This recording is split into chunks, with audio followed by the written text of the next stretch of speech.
Estamos de volta falando sobre redes sociais e eleições, né? E o ódio, ao invés de amor, o ódio que existe nas redes sociais em razão das eleições. Estamos com o psicólogo comportamental Reginaldo do Carmo Aguiar. O senhor ia explicar, né, posições, explicações sobre esse ódio nas redes. Fique à vontade. Então, as redes se tornaram um espaço para a carência de muitas pessoas, né?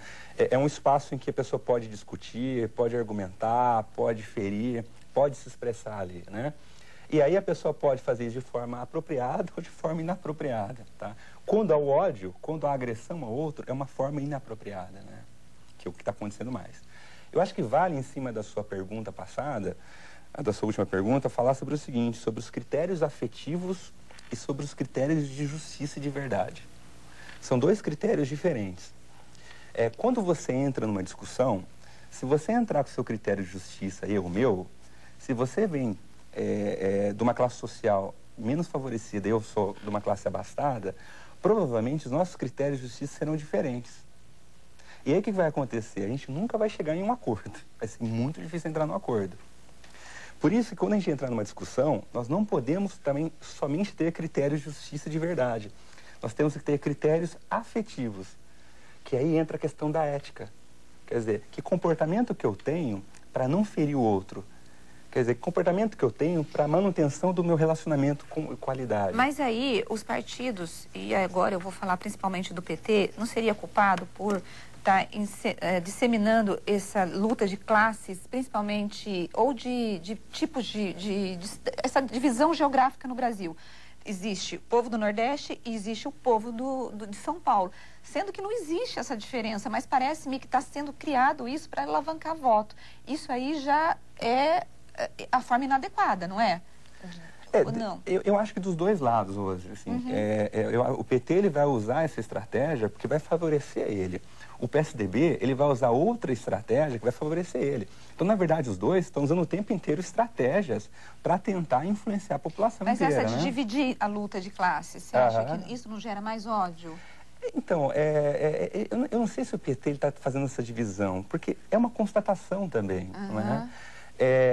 A gente percebe que a distribuição de renda no país é absurda, né? 10% da população brasileira tem mais de 50% da riqueza do país. Agora, pegando esse gancho, tanto a Dilma quanto a Aécio, eles estão extremamente agressivos no debate. O debate da Band, por exemplo, mostrou os dois, um xingando o outro. Você é mentirosa.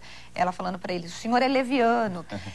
Até que ponto que esse tipo de confronto atinge o eleitor para decisão de voto? Ou como a gente faz essa análise comportamental dos candidatos?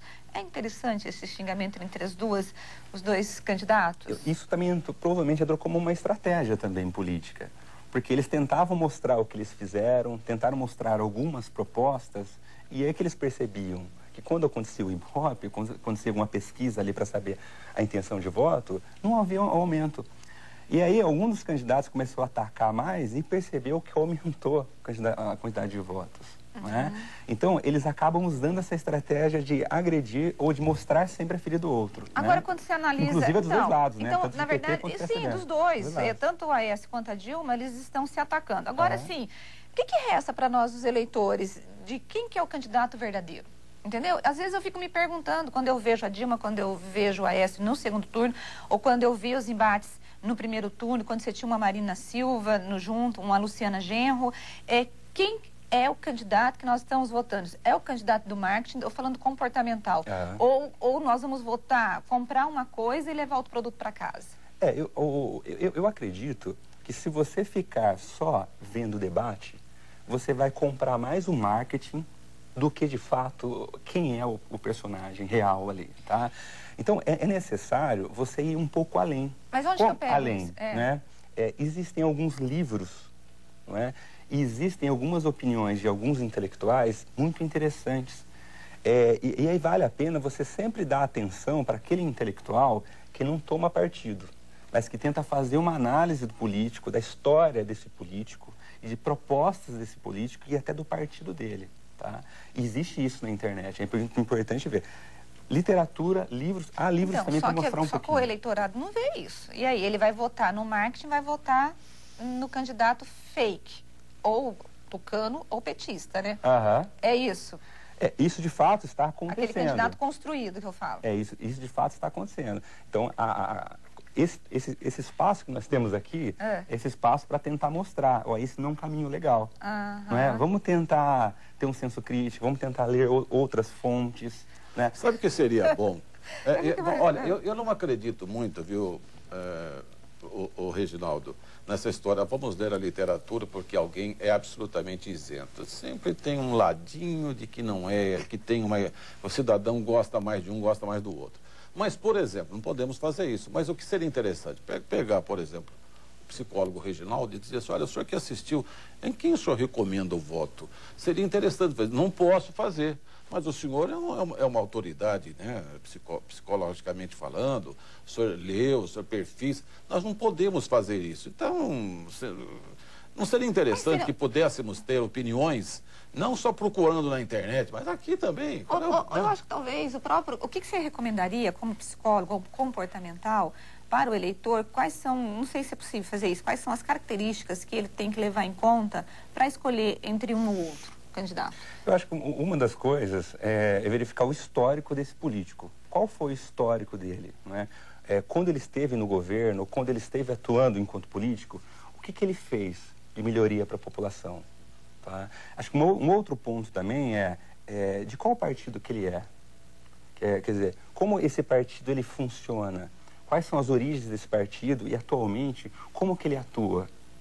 Como que está sendo a atuação desse partido? Para que grupos ele está trabalhando? Para que grupos ele não trabalha? Não é? Você sabe que eu estava pensando, quando eu estava assistindo o debate, gente, não é fácil você enfrentar o seu opositor. É uma adrenalina descomunal. E eu admiro tanto a Dilma quanto a Aécio, quanto a Marina, quanto todos os candidatos que participaram no debate, mas principalmente nesse último da Dilma e do Aécio na TV Bandeirantes, porque é o confronto mesmo entre dois caras que estão brigando por administrar o Brasil. Quando você... eu imagino que as campanhas devam, inclusive, pedir ajuda de psicólogos comportamentais, né? Se um candidato explode naquela hora, ele pode perder voto? Ou dá pra gente imaginar? Porque, assim, o que eu preciso? Eu, por exemplo, gosto de ver se o candidato tem autocontrole, se ele consegue administrar o nervosismo, porque numa situação de crise, esse candidato ele vai estar muito mais propenso para acertar do que para errar, né? Como lidar com as emoções dos candidatos é importante a gente observar como eles se comportam numa situação de alto nervosismo, como um debate, por exemplo?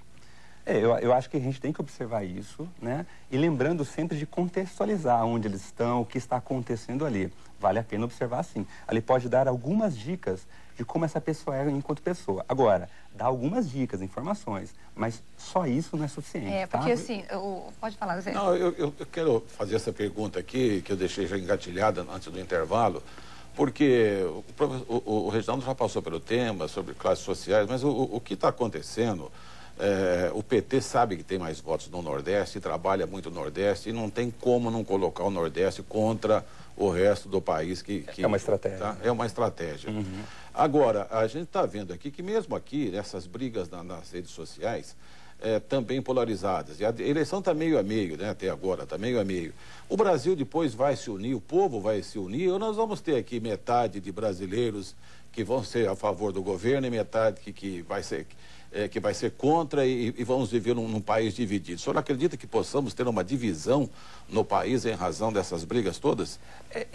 Eu acredito que o Brasil ele só é unido, Zé, só quando ele está no futebol. Ele se une, e às vezes para criticar o técnico, ou os jogadores, mas ele se une. Isso em época de Copa do Mundo, você está falando? Infelizmente, o Estado brasileiro não tem um projeto de união de toda a população brasileira. Não tem esse projeto. E a população brasileira também ela não é unida. Ela se junta em grupos. Por exemplo, grupos religiosos, né? Grupos ligados a classes econômicas ou classes sociais. Então, ela vai... Ou grupos de negros, né? Grupos de homossexuais. Mas não há um projeto de união desse país. Agora, quando nós tivemos os protestos, né, no ano passado, foi uma revolta que uniu o brasileiro ou não? Você tinha lá os grupos e depois os black blocs vieram e acabaram assumindo esse protesto? Em relação a isso, Rose, o que aconteceu no passado, até hoje, existem vários filósofos e sociólogos que eles têm dificuldade de entender o que aconteceu ali. Então, existem várias teorias, várias hipóteses, tá? Eu acredito que ali envolve um descontentamento, né, com os governos, né? Principalmente do governo federal, tá? Porque se estivesse um descontentamento com o governo do Estado, o Estado teria perdido e ganhou. Então, acho que um descontentamento com o governo federal, tá? E aí eu acho que também entrou muitos oportunistas ali para se aproveitar da situação também. Tá? Bom, vamos terminar, né, Zé? Reginaldo, temos que terminar o programa, né? A gente só pede paz na internet, né? Paz na internet, paz na vida, por favor, né? A gente que faz programa assim, né, de televisão ou de rádio e dá opinião, e a gente também passa por maus momentos. Zé, e tem uma coisinha que está rolando na internet dizendo assim, vamos amar as pessoas como se não houvesse eleições. Pelo amor de Deus, gente. Só faltava isso, né? A gente elege cada um e ainda fica brigando aqui, né? Muito obrigado pela presença, viu? Muito obrigado, Zé. Muito obrigado, Rose, pelo convite. Sempre às ordens. Nós é que agradecemos. Obrigado, viu, Rose? Obrigada. E obrigado a você. A entrevista coletiva estará de volta no próximo domingo. Até lá. Tchau, gente.